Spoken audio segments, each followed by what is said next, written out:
Assalamualaikum warahmatullahi wabarakatuh. Kembali lagi di channel Ari Kurniawan 13. Oke, kembali lagi saya akan bahas Pixel 3a. Jadi, meskipun kemarin saya udah banyak bikin video ya tentang Pixel 3a ini, ternyata masih ada beberapa hal yang saya merasa belum puas untuk membahasnya dan masih juga ditanyakan oleh teman-teman. Yang pertama adalah mungkin pertanyaan paling mendasar sih, tapi ini menjadi hal yang cukup vital ketika teman-teman ingin membeli HP ini atau alasan kuat supaya kalian yakin kenapa harus beli ini. Oke, kenapa memilih Pixel 3a? Yang pertama adalah orientasi saya adalah untuk mendapatkan bagian kameranya ya tentu saja. Kamera di Google Pixel teman-teman sudah tahu untuk hasilnya terutama di low light itu cukup keren ya untuk di antara HP-HP Android lain, bahkan bisa bersaing. Ini kan mid-range nih, bisa bersaing dengan kelas flagship. Yang kedua adalah karena saya sudah pakai Pixel 3, mungkin ini bisa jadi pengalaman teman-teman juga. Ketika saya pakai Pixel 3 yang mana itu pakai chipset 845 kelas flagshipnya, tetapi dengan ukuran baterai yang cukup kecil, sehingga Pixel 3a ini menjadi alternatif saya untuk memilih tetap merasakan experience Pixel dan merasakan baterai yang jauh lebih awet. Dan ini terbukti ya. Jadi gini pengalaman saya. Saya sudah screenshot ini beberapa penggunaan baterainya. Ya ini. Nah, untuk hari ini saya berhasil mencoba untuk menghabiskan baterai sampai 8%. 8% ini penggunaannya dari saya lepas charger ini pukul 7 pagi. 7 pagi itu pas mau berangkat kerja ya. Setelah selesai mandi, jam 7 itu penuh 100% saya cabut karena saya nggak berani buat ngecas semalaman gitu ya. Jadi saya ngecasnya tuh jam 5 atau jam 6 pagi itu saya cas. Itu posisinya dari baterai 60%, saya charging sampai 100% di jam 7 pagi tepat atau 7.15. Nah, dari situ saya gunakan sampai sore, itu tadi tersisa 8%. Dan ini saya nggak ngecas lagi loh, selama seharian saya pakai untuk nonton YouTube. Instagram ini cukup intens ya. Kalian bisa lihat di sini penggunaan YouTube-nya 4 jam, Instagram 1 jam, dan yang lain-lain itu juga masih banyak. Jadi ini cukup intens ya untuk penggunaan harian. Karena di sini belum ada SOT, di Android 12 Beta 2 ini belum bisa menampilkan SOT. Nah, ini bukti bahwa saya bisa merasakan pengalaman menggunakan Google Pixel tapi dengan baterai yang jauh lebih awet. Ini saya serasa pakai HP baru malahan ya. HP mungkin Nokia 5.1 dalam kondisi baru ya, penggunaannya sampai sore lah. Tadi saya ngecas itu pukul 18.00, saya cas lagi dengan posisi 8%. Itu alasan yang cukup kuat sih menurut saya. Kenapa saya lebih memilih Pixel 3a? Mungkin jika dibandingkan Pixel 3 atau Pixel 3 XL, untuk saat ini saya justru lebih milih ini.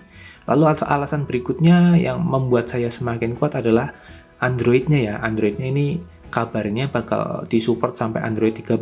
Nah, untuk saat ini nanti tanggal 5, kalau sesuai jadwal ya akan ada rilis Android 12 beta 3. Nah, nanti bulan Agustus itu di kalender Google itu sudah memasuki tahap final atau stabil rilis. Nah, jadi ini alasan utama. Tetapi semua alasan itu juga ada nilai atau ada hal yang harus dikorbankan ya. Oke, yang kedua setelah pembahasan kenapa memilih Pixel 3 adalah pembahasan tentang eMMC-nya ya. Jadi ini yang perlu kalian ketahui, kalau di Pixel 3 yang flagship itu menggunakan UFS 2.1, sementara ini penyimpanannya itu masih menggunakan teknologi eMMC 5.1. Di mana itu adalah teknologi yang digunakan di Asus Zenfone Max Pro M1 ya. Jadi kalau dibilang jelek ya enggak juga, tapi itu kelas mediocre banget ya, kelas menengah banget gitu. Sementara HP-HP sekarang dengan harga yang sama mungkin sudah ada yang kalian dapatkan untuk UFS 2.2, kayak misalnya Poco M3 gitu ya, itu udah pakai UFS. Tapi kan kembali ya, ada hal yang dikorbankan, wajar mengingat ini harganya kalau dibandingkan dengan Pixel 3 yang flagship ini jauh lebih murah, pasti ada yang dikorbankan. Setelah eMMC yang tentunya akan berpengaruh kepada kecepatan buka aplikasi ya, buka tutup aplikasi, tetapi meskipun eMMC 5.1 kalau kalian bandingkan dengan HP Android yang sama, ini jauh lebih smooth sih, itu kalau berdasarkan pengalaman penggunaan saya ya. Kalau kalian buka Facebook dan beberapa aplikasi lainnya ini jauh lebih nyaman. Malah kayak kalian mungkin akan lupa kalau ini menggunakan eMMC. Tetapi saya nggak bisa bohong juga, atau saya harus mengatakan kebenarannya, ada sesekali stuttering yang cukup mengganggu. Apalagi kalau kalian buka aplikasi-aplikasi berat ya, terutama ini sangat terasa ketika kalian main game, itu sangat terasa. Dan RAM-nya yang hanya 4 GB itu sangat mengganggu sekali untuk multitasking. Jadi ya tetap ada yang dikorbankan lah, nggak mungkin enggak. Lalu berikutnya adalah chipset nih, chipset Snapdragon 670. Oke, ini adalah bagian yang gimana ya, tidak buruk. Ini bukan dalam kategori buruk ya. Snapdragon 670 itu juga chipset yang fabrikasinya itu udah 10 nanometer. Selain di situ hemat daya, juga efisien, terus dikhususkan untuk penggunaan harian yang cukup cepat juga sebenarnya. Tetapi ini memang masih di bawah Snapdragon 675, yang dimana Snapdragon 675 itu sedikit dikhususkan untuk gaming ya. Kalau kalian cek di websitenya Qualcomm itu ada. Jadi memang Snapdragon 670 ini dengan kecepatan 2 kali 2.0 GHz, dan juga untuk efisiensinya di 6 kali 1.7 GHz dipadukan dengan Adreno 615. Tentu ini paduan yang sangat-sangat deal breaker ketika kalian menginginkan performa yang kencang dan sesekali bermain game. Ini adalah harga yang harus kalian bayar ya. Bagian ini memang tidak bisa dipungkiri, menjadi pertimbangan yang agak berat sebelah nih. Padahal cuma kalau dipilih kelebihannya jauh lebih banyak dibandingkan dengan kekurangannya. Kekurangan di bagian ini sangat-sangat membuat mungkin sebagian orang bimbang untuk jadi nggak ya, beli jadi nggak ya. Nah ini yang cukup penting juga. Selain itu ada bagian lain, yaitu terutama ya unit yang saya punya adalah versi JDM atau Japan Developer Market atau apa gitu ya, kalau saya salah mohon dikoreksi, dimana yang beredar di Indonesia itu kebanyakan unit-unit ex Jepang. Kalau kalian pengen dapat yang global itu rata-rata harganya jauh lebih tinggi, sampai 400 ribuan. Misalnya yang JDM ini harganya 2,2 nih, kayak yang saya beli. Kalau kalian pengen yang global itu bisa 2,8 biasanya, atau 2,6 lah ya, yang Pixel 3a ini. Tapi kalian bisa dapat yang full set, chargernya ori, terus ada dusbox-nya, ada IMEI-nya juga. Maksudnya IMEI di dus itu benar-benar cocok, nggak kayak ini kan tempelan nih, IMEI tempelan kayak gini. Sebenarnya nggak, ya mungkin IMEI tembak lah ya.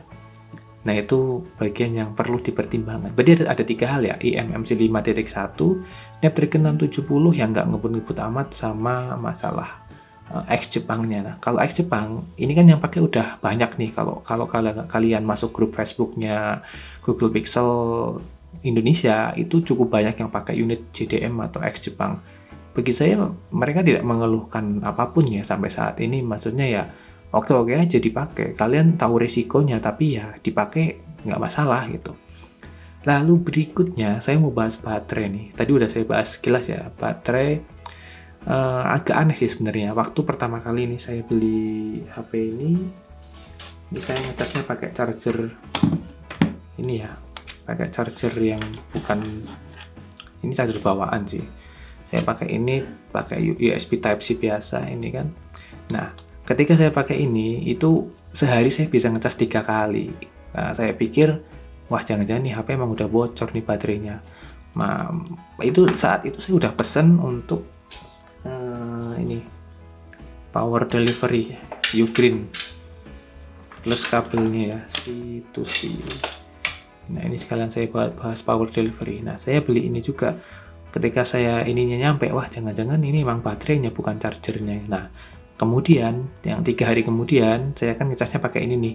Nah, pada hari itu saya bisa merasakan bahwa ternyata ini HP masih irit banget. Sehari saya cuma ngecas 2 kali dalam waktu 24 jam ya. Jadi pukul 7 pagi dan pukul 18.45 itu saya baru ngecas lagi. Jadi memang ngaruh banget kalau kalian beli HP ini, usahakan, terutama Google Pixel ya, nggak cuma Google Pixel 3a, usahakan pakai charger yang cukup, ya bukan ori sih, kalau orinya mahal, tapi punya merek dan bukan charger abal-abal. Seenggaknya kalian cari yang power delivery yang Type C to Type C kayak gini. Sehingga antara merawat kesehatan baterainya, ini saya membuktikan sendiri loh, saya bukan mengada-ada atau gimana ya, tapi memang begitu kenyataannya. Ini demi keselamatan baterai sih kalau menurut saya. Ini saya beli harganya cuma 125.000 ya, dua ini, charger dan kabelnya. Kabelnya ini harganya 40.000 di Ugreen official store-nya Ugreen, baik mau di Tokopedia mau di Shopee, terserah kalian, itu ada.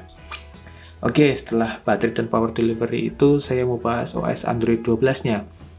Nah, ini bagian yang menurut saya mungkin menjadi hal yang perlu dipertimbangkan lagi sih, maksudnya perlu dibuktikan lagi apakah hematnya baterai ini dari pengaruhnya OS-nya Android 12 ini, atau kalau saya misalnya masih bertahan di Android 11 akan lebih irit lagi. Nah, ini saya masih bertanya-tanya juga, jangan-jangan kalau saya di Android 11 yang stabil itu malah jauh lebih irit daripada sekarang, dan performanya jauh lebih ngebut. Jujur aja kalau kalian pakai Android 12 ini, kadang ada sesekali waktu itu aplikasi nge-freeze ya, nge-freeze itu agak sedikit parah, tapi nggak nge-restart. Caranya gampang, kalau kalian swipe back kayak gini, back dari sini, itu masih bisa. Dan kalau mau bikin lancar lagi, tinggal tekan tombol kunci, kalian buka pakai fingerprint, udah nggak nge-freeze lagi. Nah, saya nggak sering sih, paling dalam sehari ya cuma 3 kali kadang mengalami hal seperti itu. Nah, kalau di Android 11 sih saya rasa waktu pakai di Pixel 3 itu hampir nggak ada kendala ya di Android 11 itu. Cuma ini aja sih, kalau di Android 11 di Pixel 3 itu perekaman videonya nggak bisa 60 fps yang Full HD-nya. Kalau di sini sih tetap bisa, walaupun ini Android 12 juga record videonya bisa 60 fps untuk Full HD-nya.